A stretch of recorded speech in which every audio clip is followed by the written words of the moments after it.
Bonnie Violet, I was watching some of your videos, getting to know who you were. Talk about the spirituality piece that you like to talk about and get people to understand what that really means. Yeah, I grew up in church in Wendell, Idaho. Actually, I went to Hagerman because you never hang out in your hometown, um, not if you're cool anyway. And well, I really wasn't that cool, but and I loved Jesus and I loved church. Like it was a safe place for me because I didn't feel safe at home. I didn't feel safe at school. There wasn't many places I felt okay. I was always getting corrected. I never knew it at the time, but my father was always telling me, why do you sit like that? Or like speak up or get your hands off your face or, like correcting my gender expression. I didn't know at the time that that's what was happening, but it made me very insecure and very uncomfortable with expressing myself or knowing how to express myself in a way that wasn't going to cause some sort of negative reaction from my father. And so church was a place that I didn't have to think about sexuality or gender, and for whatever reason, it was a safe place for me to land. But then when I was 19, I was infected with HIV. One of the first time I could get infected, I did. And that was a huge adjustment for me, and that is actually what kind of pushed me away from being involved in church and that sort of stuff, because I didn't feel like I could go to church with that part of myself. That might have been true or not, I don't know, but I didn't have the capacity for it in my mind to think. At that time, I just thought God loved me anyway. Still had like a lot of shame and a lot of things to work through. And luckily for me, I was able to fall into grace.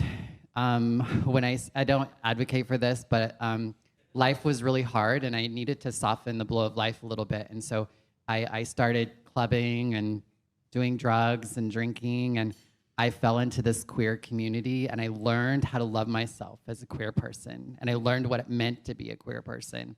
And it was such a beautiful time in a lot of ways. But God and all that sort of stuff kind of went away. Once I got sober, it kind of brought into that idea of like, I saw like queer people talking about God and shit, and I was like, how does that work? But they weren't doing drugs anymore, and they were living these lives that I didn't think were possible for people like us. I just didn't think we had the same opportunities in life that other people did. And so the God that I came to understand had nothing to do with church. Like, it was far from church for a really long time. I think it changed for me when my nephew passed away in my arms, and that experience was beautiful and tragic. And I just felt so honored to be there. And it felt like that was a time that I really wanted to get back into being a spiritual, like, person, like, but also like of service in a spiritual way. And I was like, but I'm queer, so how do I do that? And so I started serving as a queer chaplain. And so I work with people around death to self in the form of identities. I think when we come to see ourselves differently, we have to die in order so we could live.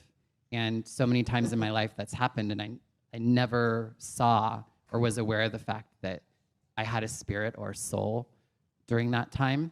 And now that I can do that, there's just so much power in that for me. And so I like to help people invite whatever sort of understanding into that experience.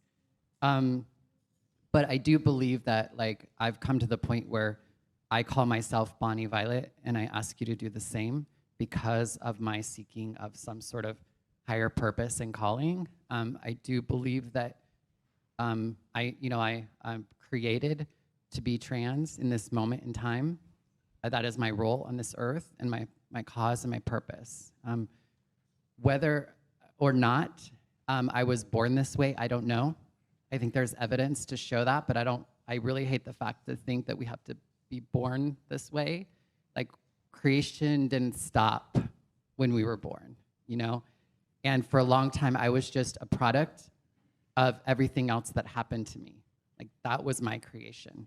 And at some point in time, I think when I finally transitioned, I started to become a co-creator with my creator. And I'm becoming more. And I'm doing that because I'm connecting with what's inside of me and what's inside of you and what connects us all. And so my transness, like I'm called, I believe it's just such a spiritual thing to me. And in that way, like nobody can deny it because I know it for me, like the spirit is good, the body in the world is a little bit more of the challenge. But yeah, so I know that it's birthed out of my spiritual seeking, I guess, and understanding. Nice.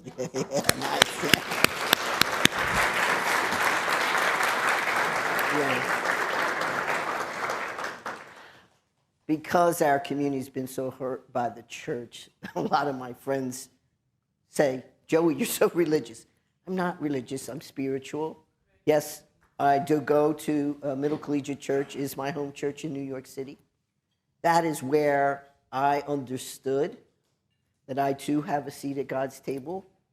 But I also understood, just like you're saying, Bonnie Violet, that I was called to be trans. It was up to me to walk in that faith, to understand that faith process in that journey. And it's not about religion.